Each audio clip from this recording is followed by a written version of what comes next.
মাত্র ৯.৩২ সেকেন্ডে ১০০ মিটার দৌড় শেষ করে চমক দেখিয়েছে চীনের তৈরি মানবাকৃতির রোবট লাইটেনিং, যা ২০০৯ সালে উসাইন বোল্টের গড়া ৯.৫৮ সেকেন্ডের বিশ্ব রেকর্ডের চেয়েও কম। চীনের রাষ্ট্রীয় সম্প্রচার মাধ্যম সিসিটিভির বরাতে আল জাজিরার প্রতিবেদনে বলা হয়েছে, বেইজিংয়ে অনুষ্ঠিতব্য দ্বিতীয় ওয়ার্ল্ড হিউম্যানয়েড রোবট গেমসের প্রস্তুতিমূলক এক ট্রায়াল ইভেন্টে ১০০ মিটার পথ মাত্র ৯.৩২ সেকেন্ডে অতিক্রম করেছে লাইটেনিং। এ সময় রোবটটির সর্বোচ্চ গতি ছিল প্রতি সেকেন্ডে ১৪.৫ মিটার।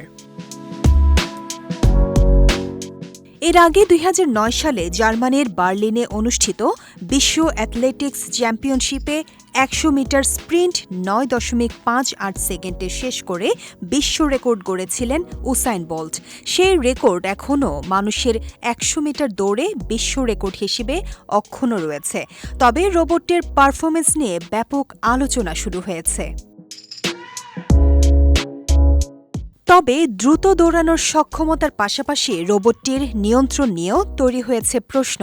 সিএনএনের প্রকাশিত ভিডিওতে দেখা যায়, দৌড়ের এক পর্যায়ে লাইটেনিং দ্রুতগতিতে এগিয়ে গিয়ে একটি দেয়ালে সজোরে ধাক্কা খায়। এর আগেও আলোচনায় এসেছিল লাইটেনিং। গত এপ্রিলে বেইজিংয়ে অনুষ্ঠিত ২১ কিলোমিটারের হাফ ম্যারাথনে অংশ নিয়ে জয়ী হয়েছিল মানবসদৃশ এই রোবট।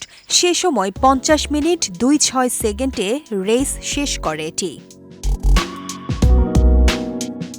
সে সময় ১৬৯ সেন্টিমিটার উচ্চতার লাইটেনিংয়ের পায়ের দৈর্ঘ্য ছিল ৯৫ সেন্টিমিটার। তবে ওয়ার্ল্ড হিউম্যানয়েড রোবট গেমসকে সামনে রেখে গবেষকরা রোবটটির পায়ের দৈর্ঘ্য আরও ১০ সেন্টিমিটার বাড়িয়ে ১.০৫ মিটার করেছেন।